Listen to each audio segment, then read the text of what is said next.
All right, everyone. Good afternoon. My name is Ayrton Coles, and on behalf of our Tennessee Transportation Assistance Program here from Knoxville, we welcome you to our Enhancing Pedestrian Safety at Signalized Intersections webinar. This is going to be in collaboration with SWARCO. So I would like to say thank you first to Eric Itzel, our instructor for today. I know Eric for many years, and I know you're going to be in for a treat today. So Mr. Itzel's current role is an ITS engineer for Swarco McCain. In this role, he presents new innovations, provides extensive on-site training, and perform other on-site field services to agencies across North America. He also collaborates with other technology and innovation providers in the intelligent transportation sector to better further the industry. When not working on site, Eric works from his home office in Thomaston, Maine, or at the company headquarters in Vista, California. I'm not going to read everything else. Eric, I think you can tell a little bit about your experience there in Sevierville, not too far here from Knoxville, all your years there with IT and everything you did related to traffic signals. One thing that I would like to also point is that this is part of our Tennessee Transportation Assistance Program Transportation Industry Showcase webinar series, where we are bringing companies and vendors to present products, services, and case studies that will help your agents manage and operate your transportation infrastructure. Okay? So look forward for more of this in 2026. Last but not least, please go ahead and put your full name in the chat box. If you have anybody with you in the office, add their name as well so we can send their certificate. Keep your camera off during the presentation. Please use the chat box to address any comments to everyone in the meeting. We'll be working on your PDH certificates, but give us please 2 weeks and consider holidays in there. We'll try our best to send that as soon as possible for you, but we need to take a look at our Zoom analytics to make sure that you participated at least 90% of this webinar. So with that said, thank you for all your participation. Thank you for all of you attending today. And I would like to pass things over now to Eric. Thank you, Ayrton. And I want to thank you for throwing these parties. I think this is the third one you and I have had this year, third or fourth. Yep, that's right. And I look forward to doing more in 2026. I always enjoy these either in person or remote. So let's see. That being said, let me share my screen. After all these years, we should be good at doing this quickly. I'm thinking. Says it's loading. There we go. Yeah, we can see it. All good. Awesome. Okay. Um, thank you for the introduction, Ayrton. Some of you know me from my time in Sevierville or my current role at Swarco McCain or previous roles across the industry. Was with Unix Traffic for a little under a year or about half a year actually. So I get around, but I really enjoy these webinars that Ayrton hosts here, and like I said, I'm looking forward to more of them. So the presentation that I'm giving today is actually something I wrote for IMSA, the national show in Cleveland earlier this year. Its genesis actually was a project that I worked on last year about this time in South Portland, Maine, with Maine DOT, and really got me thinking about enhancing intersection safety at intersections. What we can do to strive towards the ultimate goal of Vision Zero and ultimately and improve pedestrian safety across the board. When I sat down and thought about how I was going to write this, and I actually looked at my notes earlier when I was having lunch, I wrote the outline for this presentation in the airport in Washington, D.C. back in April. The first thing I thought of is going back in history, talking about the current solutions that what we have today, products that are in the industry, and then kind of delving into problem statements. We read about pedestrian incidents. I won't go any further than that, but you guys know what I mean when I say that. We read about pedestrian incidents in the news, in our local paper, on our internet news feeds, and such. And so what problem statements are we thinking about? What are we solving for? I want to delve into the ATC controller features, talk about what's inside of our advanced transportation controllers today that we can use to improve pedestrian safety and possibly solve some of these problems. I want to talk about the pedestrian red extension feature that all of us manufacturers have. And then, of course, summary and question and answer. And Ayrton and I were talking before this session, and we decided that if you do have any questions, if I say something hot and you want to bang out a question in the meeting chat, please do so. We'll catch you at one of these section breaks here. Otherwise, hold your questions to the very end. If you can sit on it, and we'll cover you during the summary and question and answer section. Now, I will say that I wrote this presentation originally for IMSA. I gave it at the IMSA National Show. I gave it at a Tennessee ITE event in Gatlinburg, Tennessee, back in the summer. I also recently gave it at IMSA British Columbia.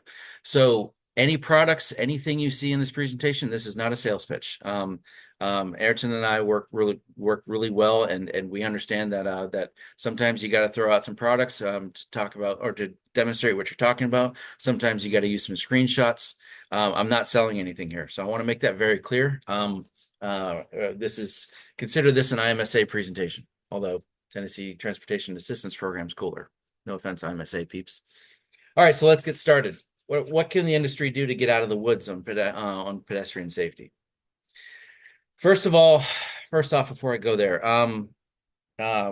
every presentation I've been giving this year, including the one that Ayrton and I, where we've done 2 already this year, I've dedicated every presentation to Scott Evans. Scott Evans was the Chief Technology Officer of Eberly Design, or EDI, for 29 years. He was a dear friend. He was a powerhouse in the industry, and every traffic signal cabinet in North America has been touched by something that he's either built or designed or improved. He passed away last year. It's a huge loss to all of us. He was a great guy. But when I wrote this presentation, I thought, well, dedicating to Scott's really nice. But I want to dedicate this one actually to us. We're all pedestrians. And we all know someone who has been involved in a pedestrian incident. So it's dedicated. This one's dedicated for us. Let's all work together. All right, let's talk about current solutions. Buckle up. Some of this is going to be old hat, but trust me, it all comes back around. What we use today to enhance pedestrian safety. So let's talk about what kind of tech we have out there right now. Accessible pedestrian push buttons, the little talking, beeping, chiming, dancing buttons. Rectangular rapid flashing beacons, RRFBs. Blankout signs, improve pedestrian detection. Stuff like overhead detection. And of course, my favorite, school zone beacons. So diving into APS buttons. Why do we even have these buttons that make noise and vibrate and everything? Well, they meet the MUTCD, ADA, and ProWAG requirements. The American Disabilities Act came out in 1992. That was the genesis of technology like accessible pedestrian push buttons. The intent here is to have an intelligent push button system designed for all pedestrians, including the visually and audibly impaired. The buttons use locator tones, beacons, walk guide messages, vibro-tactile feedback, so on and so forth to inform pedestrians when to cross.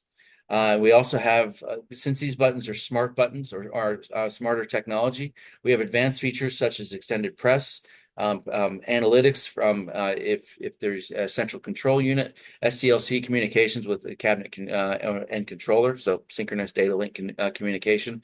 So we can make the installation easier and more efficient. They're also good for tourists too. When people don't know where they're going, it's nice to have a button that says, "Okay, it's safe to cross this particular road right here." Cool, move forward. Another current solution, a rectangular rapid flashing beacon, or RRFB. This is for mid-block crossings, so not an intersection, but a crosswalk, possibly near an intersection, like pictured here. This is Oceanside High School here in or my neighboring Rockland, Maine. I'm here in my secret lair in Mid-Coast, Maine right now. This is a push button and signal indication for safe crossing. The push buttons can be APS, so that they have a locator tone and such, or they could just be simple or simpler style push buttons. There are many varieties to choose from to solve for different deployment scenarios. The power requirements, do we need data logging? Do we need remote communication? What do we need exactly? Road geometry and such. And then they have connectivity and analytics packages available if you want to, if an end user or an engineer or a traffic engineer wants to know the utilization of the RFB and peak times and such. What's funny about this picture right here is the first time I gave this presentation, someone actually pointed out, because there's an intersection in the background, that I mistakenly took this picture and that they thought that, or they were looking at this picture and seeing a intersection crossing. I'm like, no, dude, that's an RFB. You can tell that intersection is very far away, and the technology, those double strobes are not a standard pedestrian signal head. It's always funny when I take pictures. Another solution, a blank out sign. It's an additional indication for motorists to know to watch for pedestrians. Typically integrated with an intersection control cabinet, driven off of a load switch in a NEMA or Caltrans cabinet, or a high density switch pack or combination thereof in an ATC cabinet. Several solutions available, including bimodal inserts. So not only does the blank out sign have one message, it could have up to 4, depending on the type of input it receives. Operations can be controlled and monitored using intersection traffic controller and central management systems. So we can get analytics on how often that blank out turned on through just even something like pedestrian service or high resolution data. There are several state DOTs now that are standardizing blank out signs at all new intersection builds or retrofits that have pedestrian service. Maine DOT being one of them.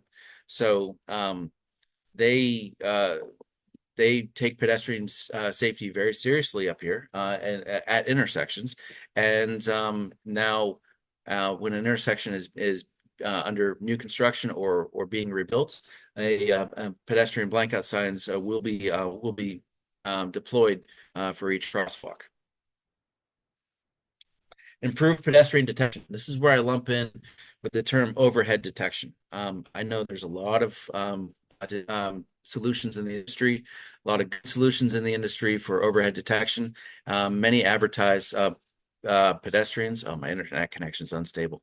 Hey, Ayrton, if I lose internet real quick, just stall.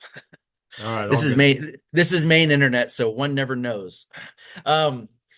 So there's a lot of overhead detection solutions, radar, video, you name it. That's now more and more of these solutions have the capability of detecting pedestrians either in the crosswalk or at the corner or what have you. So this is a value add technology, increasing the functionality of pedestrian detection. Crosswalk presence detection. It'd be nice to know when there's someone actually in the intersection. So maybe the traffic controller can react to that. The overhead system says, hey, there's somebody here. Maybe you shouldn't serve a conflicting phase yet. And of course, with that, data analytics packages to count pedestrians, peak time of day, such like that. School zone beacons. The last time I got a speeding ticket was in a school zone in Cedar Park, Texas, 2022. I went through one school zone. I behaved myself. I was going 20 miles an hour. I exited that school zone, not realizing I was going into another school zone. I wasn't being a jerk. I just oblivious, and I got nailed. Of course, my rental was a black Ford Mustang, so I was asking for it. So this is a flashing beacon controlled by schedule. There's a lot of solutions that now have cellular connectivity or Ethernet connectivity. So not only are they controlled by a schedule that's running on an on-site processor, but they can also be remotely controlled through a cell phone app or other means. And it's the first line of defense for pedestrians in school zone. I know, back in my school days, I know several people who were hit in school zones. And it's just, anything we can put out there to protect the children, or protect anyone in an active school zone, it's worth it. So this is a first line of defense. I love the new cell phone in use, or cell phone prohibited signs too, because that's very helpful. That's a value add, even though that's just a metal sign attached to that pole. That's really helpful for driver awareness. Hey, put your phones down. You're in a school zone. Kids can dart out at any time. Oops, too far, too far. All right. So that's some of the technology that we have. Let's talk about some of the problems that we're trying to solve for. Some of these, or as I did a dive into the news stories and thinking about what kind of problems I came across, I did find some that were a little close to home for me. So I'm going to kind of focus on those. Why's my laptop not happy? There we go. All right. Pedestrian safety problems. Here's a good candidate intersection example. South Portland, Maine. Earlier, I talked about a project I worked on last year. This is that project. This is a complex intersection and has a history of a lot of red light violations and a high crash rate. We actually call this is Cash Corner in South Portland, Maine Broadway, but it's lovingly referred to as Crash Corner. I mean, you can't resist, right? Vehicles entering an intersection may not be able to see active crosswalk pedestrians. So if you look all the way to the right part of the rightmost signals on the image, like V6, which is a green signal right now, someone going straight, there is a bit of a curve in the center of the intersection. You may not notice that there's someone in the intersection, and especially if you're speeding through that light, trying to run the red or the yellow or red light, you may not notice that there might be somebody in the intersection. So rather dangerous. And there's high congestion at this intersection by our standard here in Maine, less than 1 million people, at certain times of day, adding to driver frustration and impatience. So nobody likes traffic jams. And when you get a green light, when it's finally your turn, if it goes to yellow, you're gonna be like, all right, I'm not waiting another go. So then you're entering this dangerous intersection trying to hastily speed through. Your priority is to get through. Another safety problem, seasonal visitors and tourist towns. So Pigeon Forge, Tennessee. Um, uh, Pedestrian strikes happen in tourist towns as well. And in August of this year, there was a pedestrian strike on a crosswalk ahead of a westbound right turn movement. Pedestrian enters the crosswalk with a walk signal. Vehicle makes a right on red turn. Driver was looking left to judge the queue is the best everyone could tell.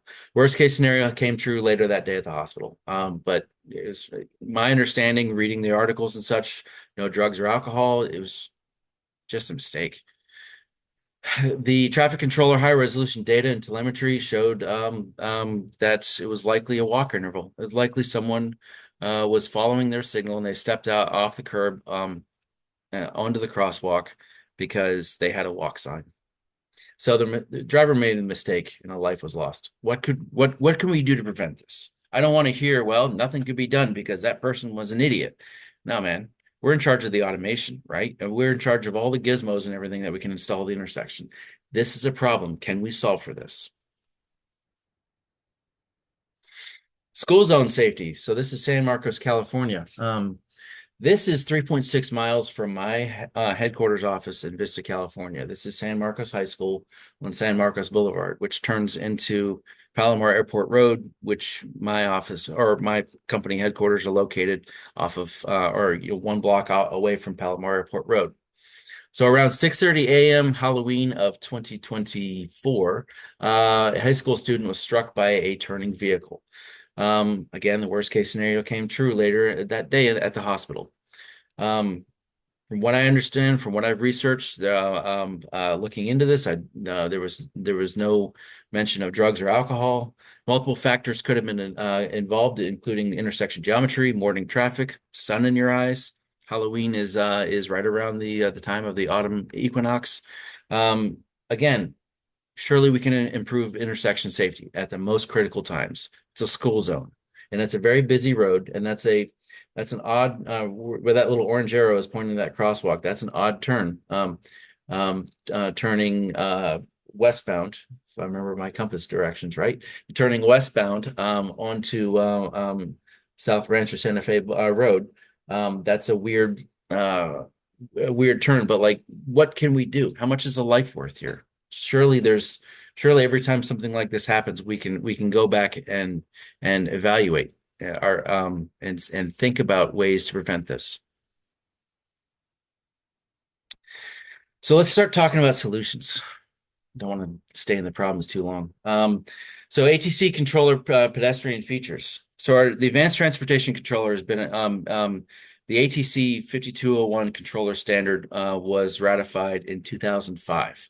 And introduced NTCIP, introduced a lot of concepts. So for 20 years, we've had these Linux-based controllers available in the market with an ever-growing feature set. What can they do? What can these little boxes do other than green, yellow, red, walk, don't walk, and coordination times and time of day that we can leverage to challenge or to fight some of these problems? So let's just kind of dive in. ATC controller features. First off, leading pedestrian interval or advanced walk.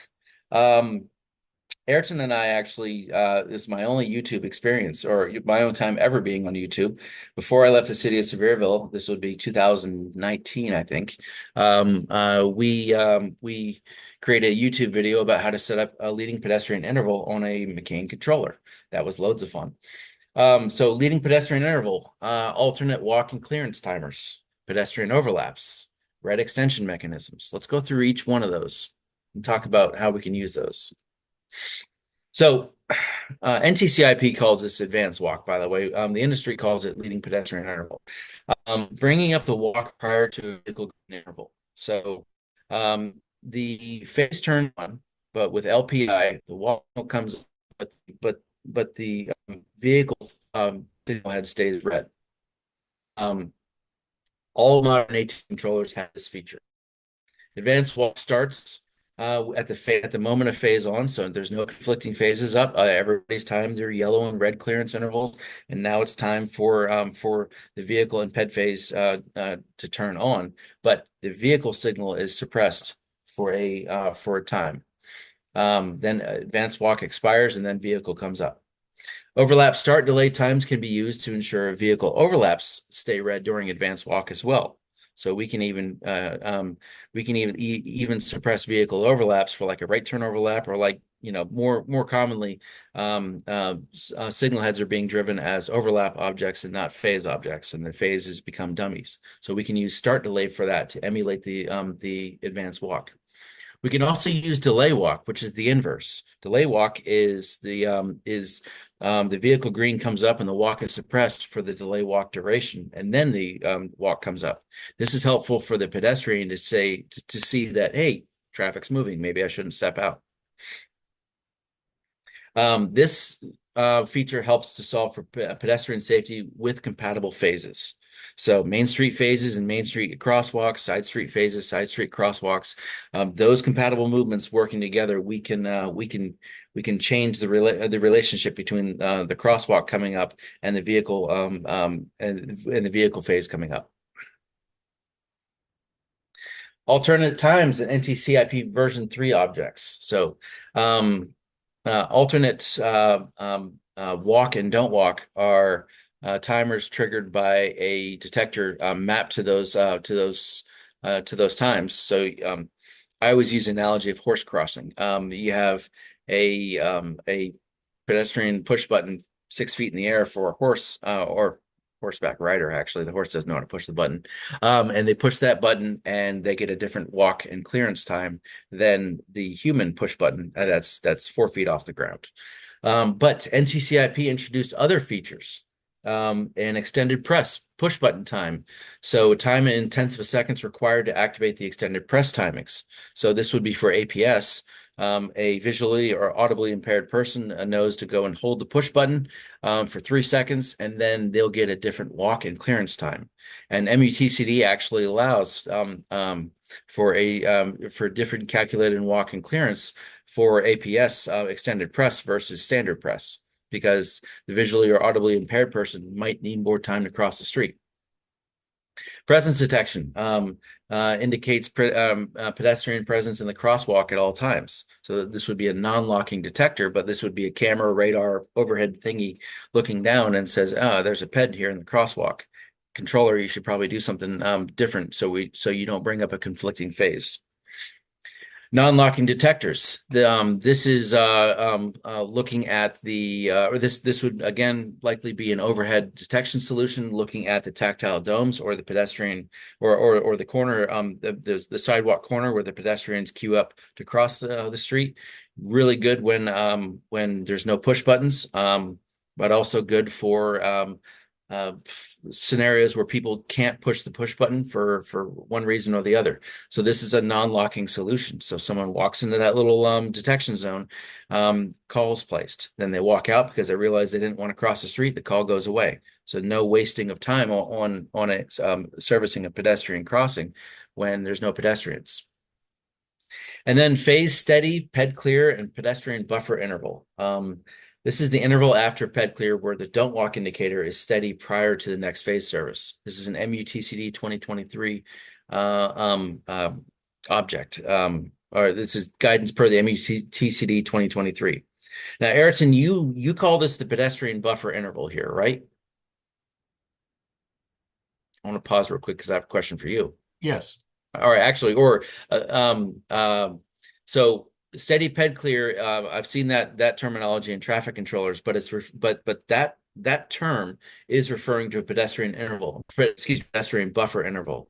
And I hope I don't screw this up, but this is a minimum time. The buffer interval is a minimum time. There must be a solid walk prior to the next phase service. Is that right? Yeah, your voice is cutting a little bit. So that buffer is the minimum time, and the 2023 it says it's 2 seconds, right? So you need to have a steady hand 2 seconds before any conflicting green with that movement. Awesome. Good. I wanted you and I talked about this a couple months ago, so I wanted you to have a soundbite there. Actually, I wrote that bullet point in there for you. Okay, another ATC controller solution, pedestrian overlaps.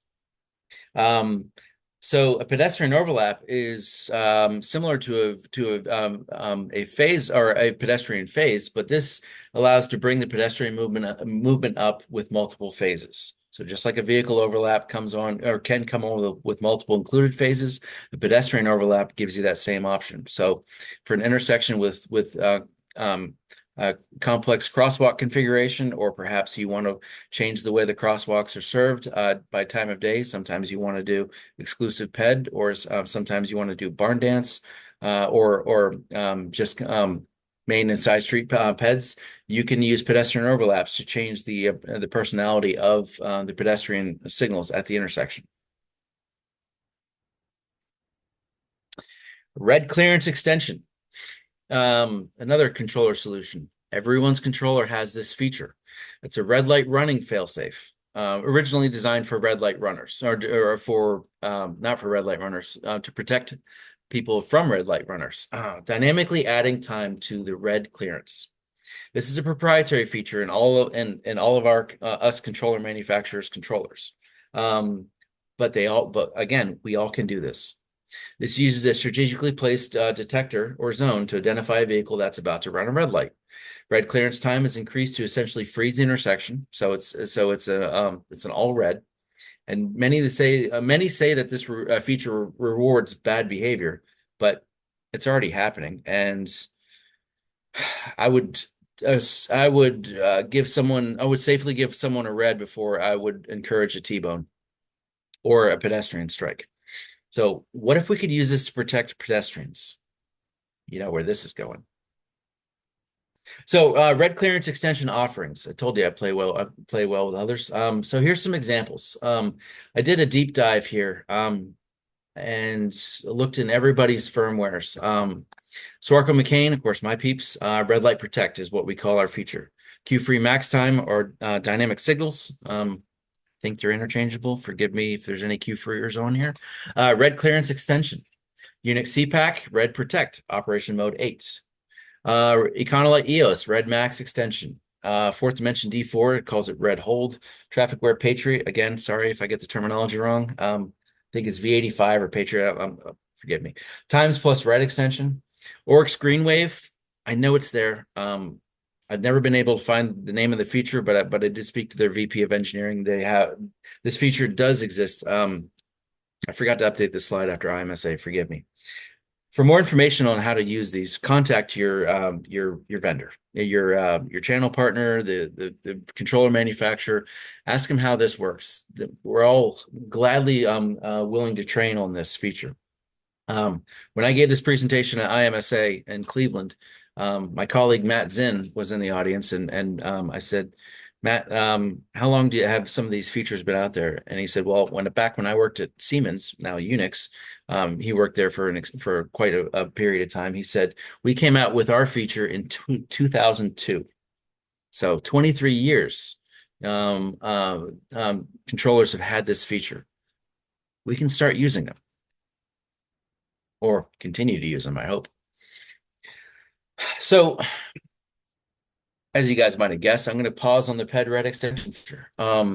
Hey, Eric, if you don't mind, since you're changing topics here a little bit, at least, how about if we go over at least two questions here?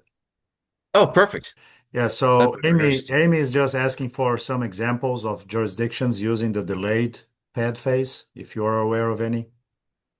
I actually am not. I have some jurisdictions that I want to start using this because of some recent pedestrian safety issues. But when I wrote this presentation, it was before the event in Pigeon Forge. And the first time I gave this presentation, somebody actually asked that question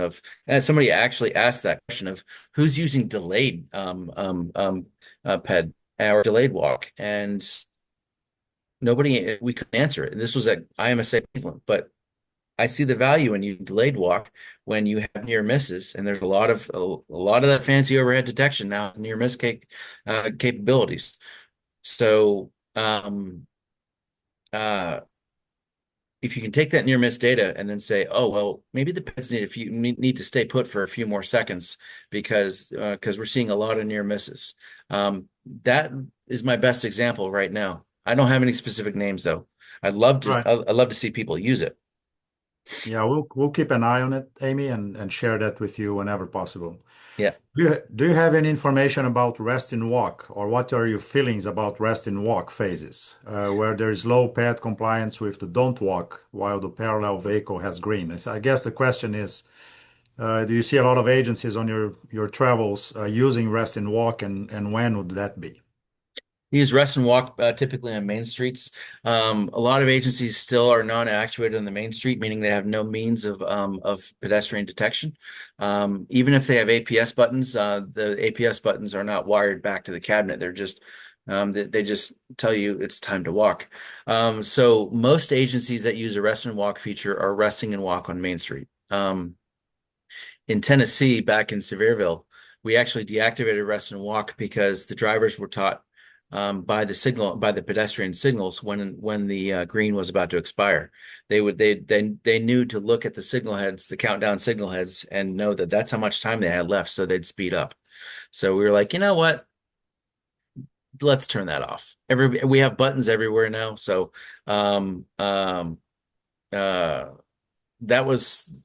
was one decision made by an agency to turn it off, but there's still a lot of agencies that use a walk rest feature for Main Street.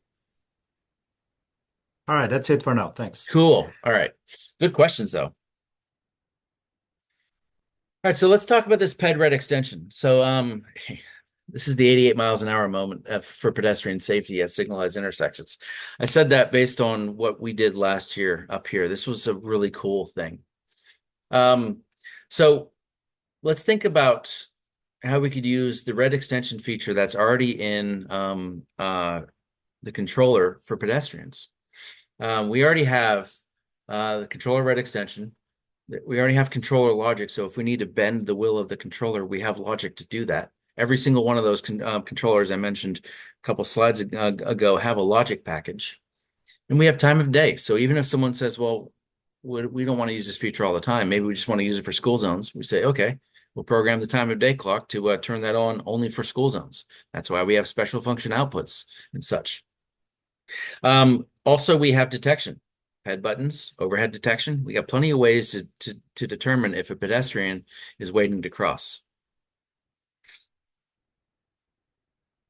So I called using the Swarco-McCain term red light protect. I kind of added slid in the word PED, so it's red light PED protect. What we came up with up here in Maine was a solution that combined the red extension feature for red light running and pedestrian operation using logic. So PED pushes the button, and then there's a red extension triggered, and the controller is tricked into thinking that that someone's running the red light prior to the PED service, which creates that red extension.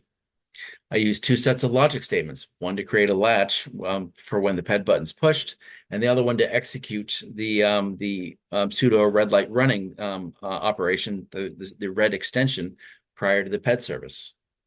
Now, someone says, why don't you just use LPI? And I said, well, because I don't want this to come up when the phase on is up for the pedestrian phase. I want it to come up prior in the prior phase. So I want to trigger this in the red extension of the conflicting phase on. Controller thinks someone's running the red light. And my keyboard's not working. So again, forgive the screenshot, but I had to use somebody, right? This is on the software. So one game, the first step is to create a logic latch, so the controller knows that the PED button is pushed, and the second step is to trigger a red extension based or at the exact time, which so that's during that's at the very last moment of the yellow clearance interval. So I essentially would double the red clearance time. That intersection in South Portland, Maine had a red clearance interval of 4 seconds for every phase. And then what DOT asked me to do was add 4 more seconds prior to a PED service. So we had an 8-second red clear. And they just built that time into the coordinator. I mean, it doesn't matter. You're a traffic engineer. The timing is your oyster. So they triggered an 8-second red clear using this mechanism for any pedestrian service or prior to any pedestrian service, and only for the pedestrian service.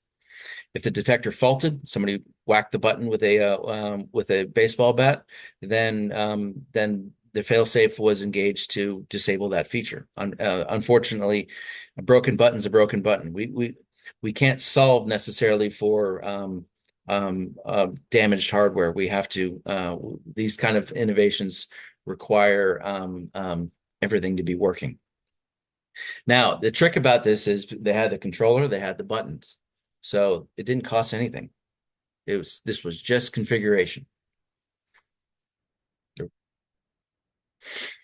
So where would we use something like this? School zone intersections, another way to protect the little ducklings. Got to put that in there.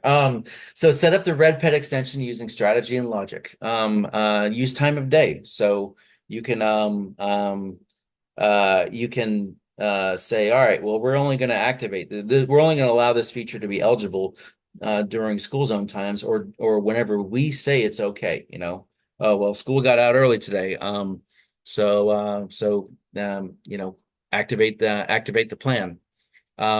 There's many ways to do this. Day of week schedulers, time of day schedulers, the NTCIP time of day, logic, special function outputs, aux function, you name it. All right. You can put a little switch in the cabinet, flip the switch, and it'll load it'll load this plan. So an intersection won't run the PED red extension plan outside of the school zone times, which takes away one of the hesitation points that a lot of people have brought up as I've gone around the country talking about it this year. Hey, Eric, I know it's not the best time to stop you, but Oh, go for it. there's a question here. when you talked about the 8 seconds of red, right? Hmm. Any increase in red light running after implementing 8 seconds of red clear to the intersection? Not at that intersection. The red light violations at that intersection were people trying to beat the yellow, and they were entering of from even my own eyewitness accounts. They were entering at a relatively low speed, so they were sauntering through there. So people in general obeyed the red. That's a good question. I need to follow up with DOT on that.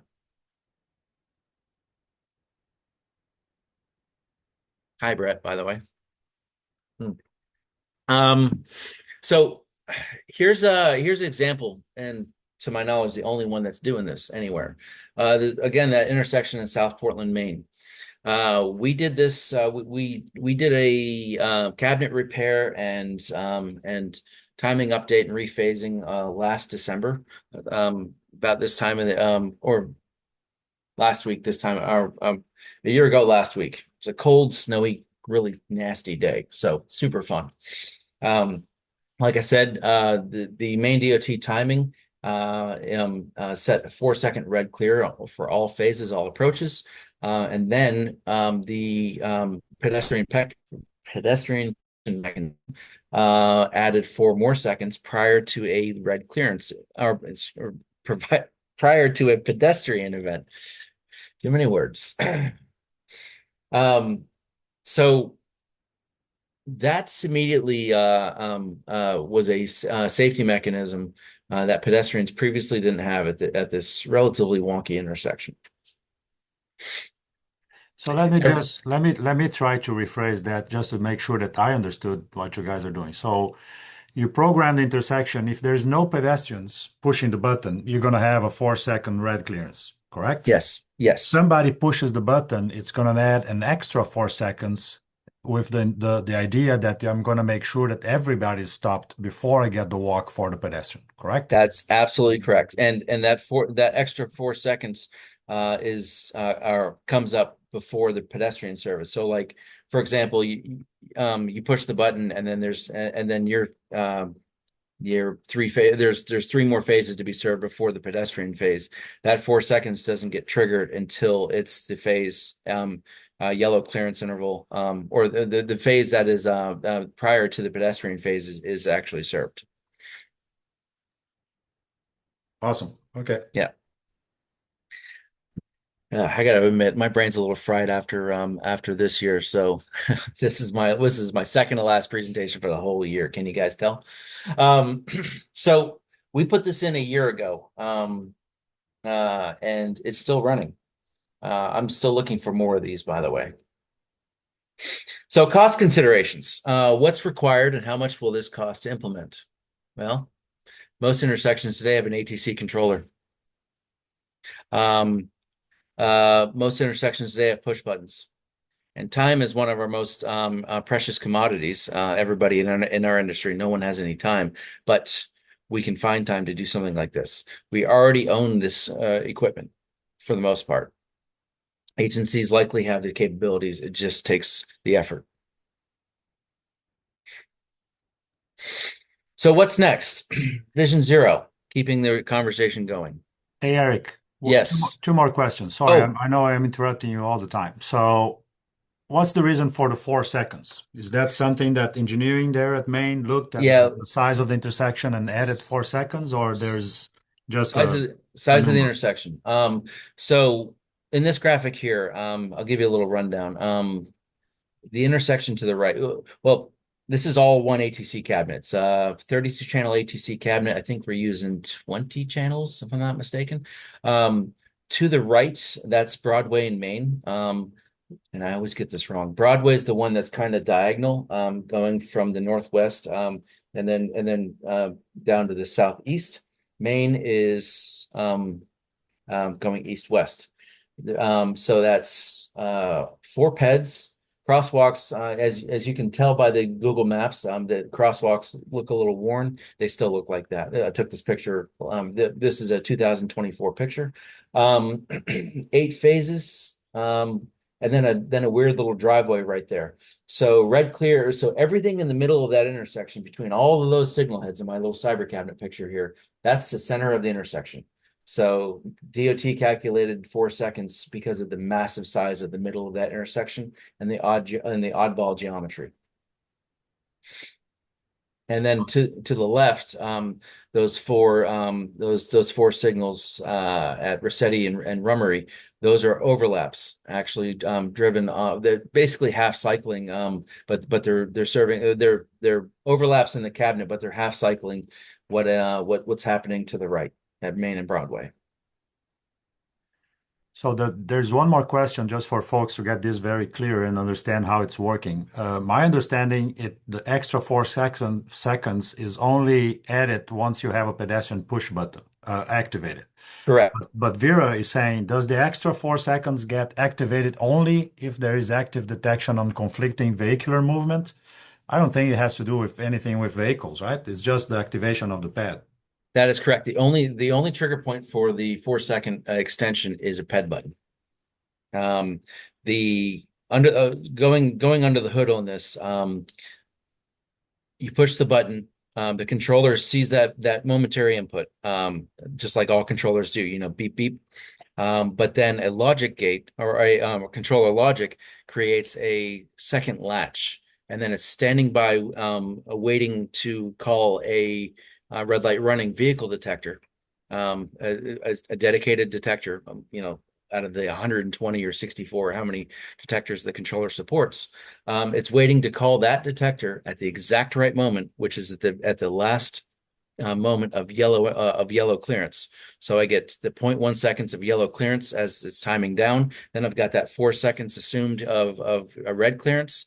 And then when the controller activates that red light running detector to simulate a red light runner, the controller says, "All right, I'm going to add 4 more seconds to the total of 8 seconds of red clear."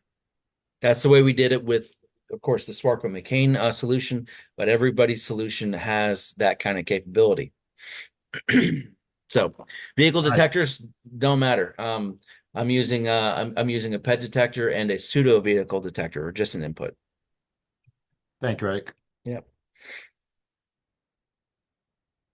There's one more. May as well get to this one. Oh, wimp. Oh, crap. No.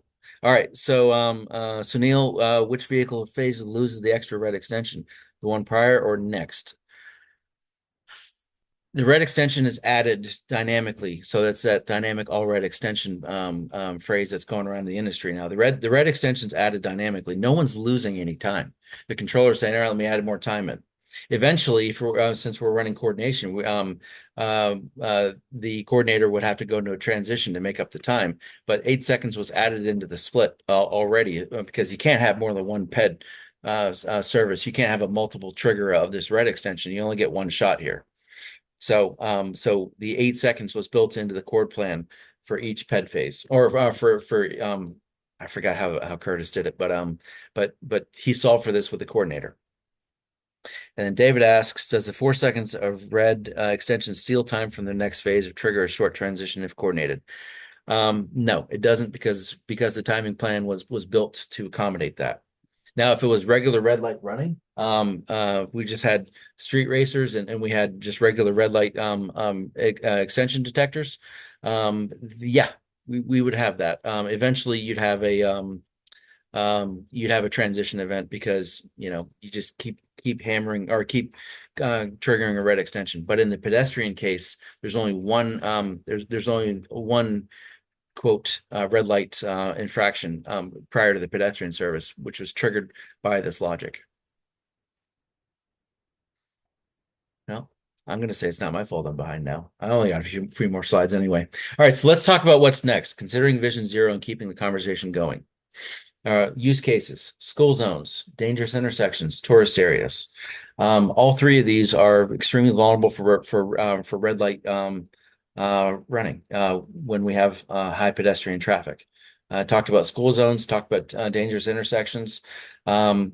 Tourist areas. I used to live in Sevierville, Tennessee, Pigeon Forge, Tennessee, Great Smoky Mountains National Park. 18 million tourists a year.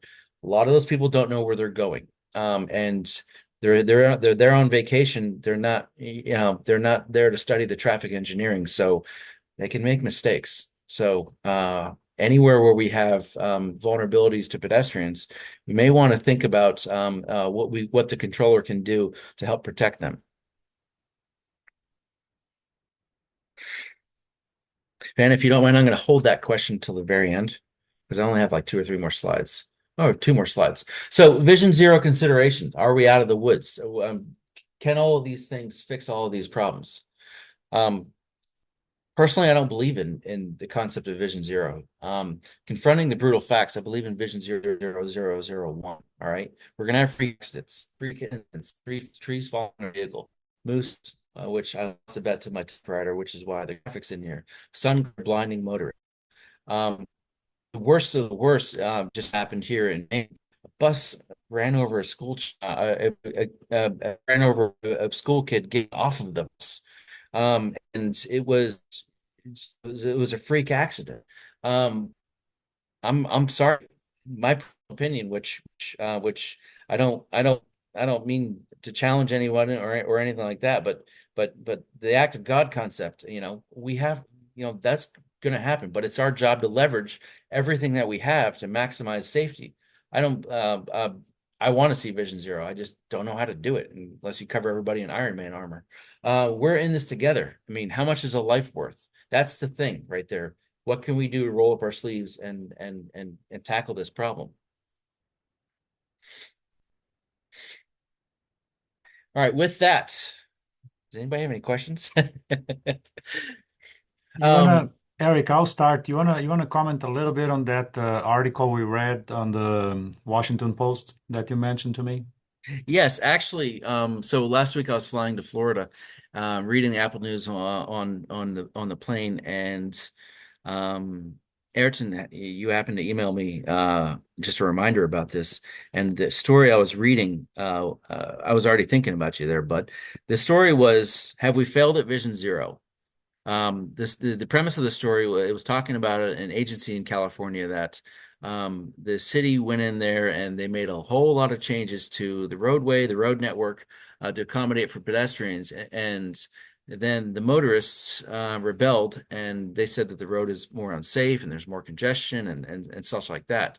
So the article actually uh, was basically implied that um, Vision Zero is making our traffic system worse. And my first thought is, well, screw you guys. Vision Zero, or the effort for Vision Zero is helping you and your loved ones use the road network. And a traffic jam in LA isn't going to be made any better or worse by adding or removing a crosswalk. However, the person crossing that road, where a crosswalk used to be, and now it's a 4-lane road and a speedway, and then they get whacked. Um, that's worse, in my opinion. Going back and talking about tourist areas, show of hands, has anybody ever seen a tourist jaywalk? Just kidding. I can't see you. But why let's not take away crosswalks. That's, that's not helpful here. Vision Zero is for everybody. Pedestrians are the most vulnerable road users because, like I said, they're not in protected by vehicles or wearing Iron Man armor. So they come first. You can add to that, Ayrton. Yeah, I no, ad libs. for me, when I read the article, the first thing that came to mind is people usually just try to see the bad things, right? We don't know how many people we saved with everything we did or that is being done. So that's the only comment I have to add to that. They never look at that side of the story. So again, you want to go ahead? We have about 5 minutes here. Yeah. If I, you want to go I, ahead and answer some of those questions on the chat box. all right. I'll answer Vanna's first. God, you guys are coming in hot. Vanna, how does that affect signal timing and other intersections on the route when add the extra 4 seconds of all red? You have to consider that. I mean, you don't want to alter your time space diagram, platoon ratio, and such like that. In this case, the intersection um, was a the word I'm looking for here. It was a critical intersection, but it did not affect signal timing downstream because, and I'll go back to that graphic because you guys don't want to see my ugly face. This intersection here, heading east, there's no intersection, or that goes into a residential area, and lower volume. Heading west, you're heading towards interstate, and um, uh, you're also heading west, coming through the intersection to the right, the Broadway main intersection. You would then, of course, have to contend with the queue at the pocket intersection at Rimmery and Rossetti. So we did not find any uh, critical change in traffic, time space diagram and such. It did not alter coordination too badly. Now, time of day, saturation times, it didn't matter. But the important part was safety over efficiency. When I talk about ATC cabinets, sidebar, I talk about the three pillars. There'll be a fourth pillar next year, but I talk about the three pillars: safety, efficiency, and cost. Safety is always first. Now, Vanna, to build on your question, if you want to do this on or if you are thinking about implementing this strategy on a corridor where the intersections are closer spaced, that may have to be a consideration. You may have to calculate some offsets and such based on a 4 second or 8 second or based on the worst case scenario, red clear. Beth asking because of this YouTube Shorts has been circulating social media. What are some examples, most viable examples abroad that you know of that we should be considering for implementation here? I'm afraid Beth, we may get back with you on that one. We'll have a yeah. chance to watch the video there and then connect back with you with some comments on that. Yes, I'm with you there, Ayrton. Pruthra, is there any research on signalized intersections for roundabouts is safer for pedestrian? Well,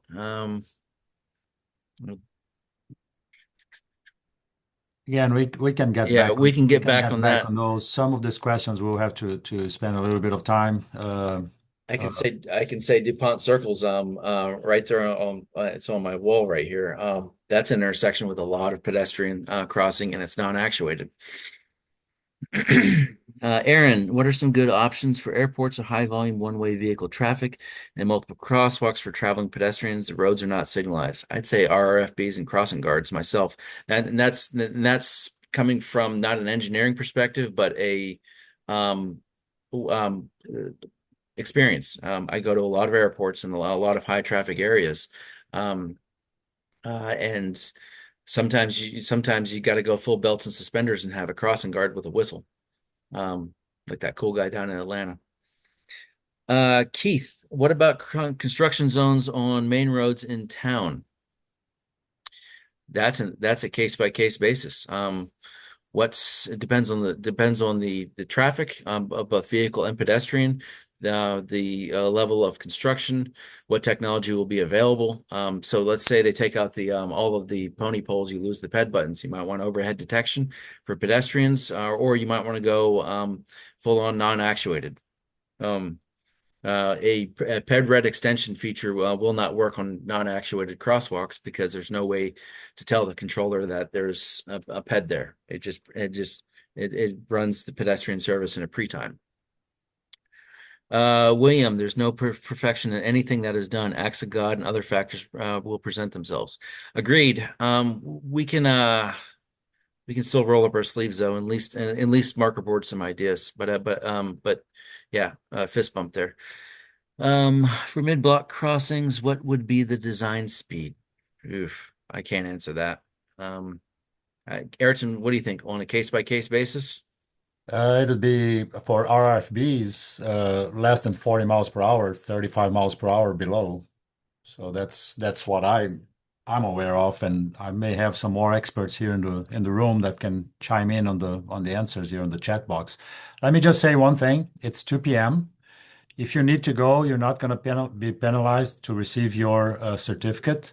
We thank you for your participation. We'll stay another 3, 4 minutes here just reading some of these questions, and then we'll end the session. Okay, but thank you everybody for making a great year here for TTAP and for your continued support of our program.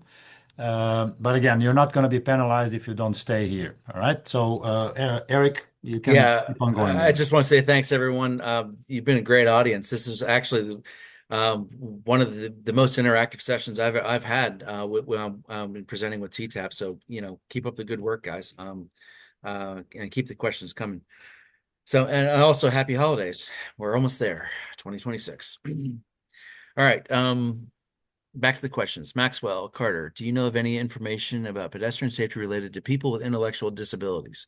I learned this weekend there was a pedestrian fatality in my area that had a pedestrian with an intellectual disability. It was not at an intersection.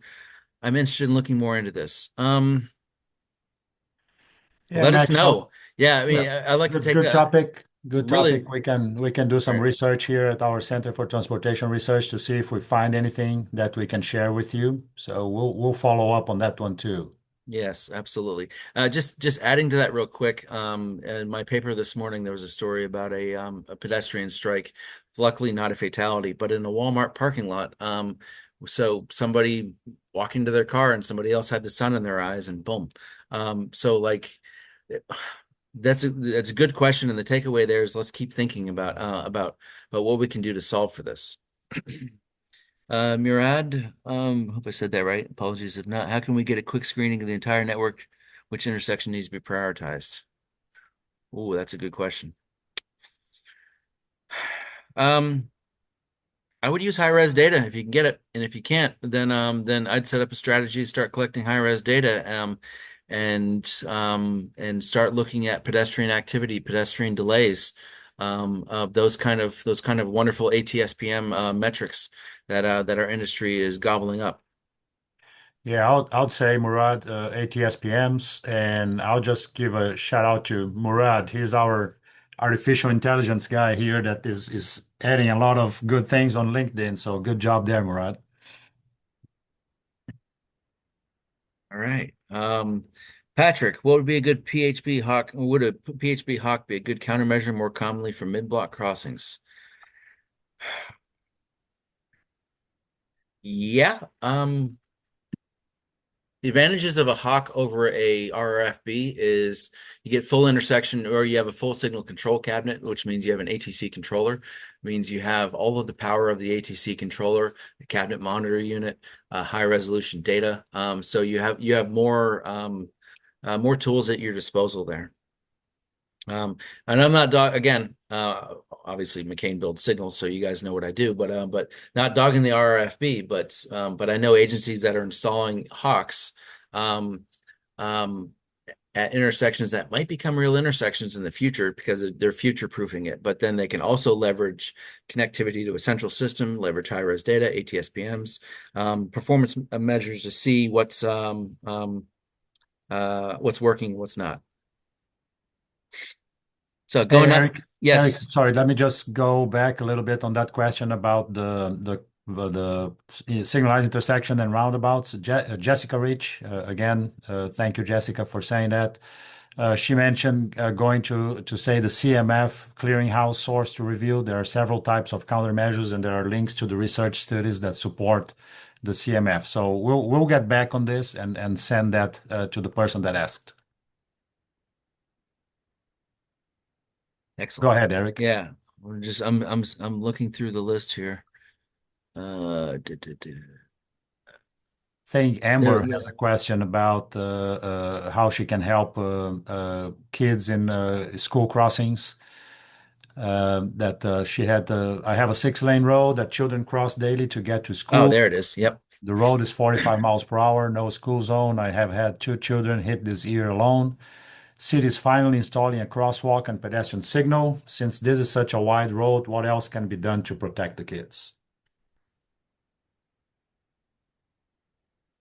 Uh, cities installing a crosswalk and a pedestrian signal. So, if it's a fully, if it's if it's a hawk or a full three color mid block intersection, You could use LPIs. You can use time of day. See, with the traffic controller, you have so much more. Mid block, you put or RFB, you push the button. Everything's pre-programmed in a small signal controller flashing the RFBs. But with a traffic controller, you say, you know what? I want 20 seconds to walk. At this time of year because it's dark. And it's Maine and it's dark here at that time of day, so it's more dangerous. Then you can do that. Installing the signals and the crosswalk is the first thing. So thing one, check. The other thing, yeah, Sorry. sorry. The other thing that probably she already have thought about is enforcement, right? Always try to coordinate and collaborate, have some collaboration from police enforcement. Those things can always help. Yes, absolutely.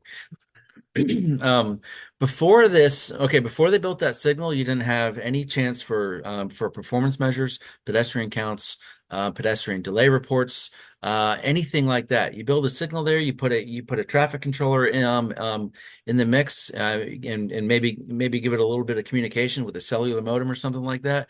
Now all of a sudden you can get some real analytics and then have targeted enforcement because you say, hey, police officers, um, here's what our speed sensors or whatever are picking up. Here's some data, and go get them. Car counts, all these other things. What you can do at a signalized intersection with the technology we have today is a heck of a lot better than what you can do on a 4-lane road that's just nothing but pavement and paint. Sorry, that's a little bit of a soapbox. All right, folks. It's 2:08. I think that's all the questions, right? Yeah, and if Okay, you have cool. any additional questions, feel free to send to my email here at TTAP. It's acoles@utk.edu. You probably know already. You can always contact us, and we will be glad to help you out. So, lastly, here again, happy holidays to everybody. Thank you for your support throughout the year, and looking forward for new webinars and new things we're going to bring you in 2026. Thank you, Eric, for the collaboration, Hey, thanks, and, Harrison. Super and fun. everybody be safe out there, and I'll see you next year. Cheers.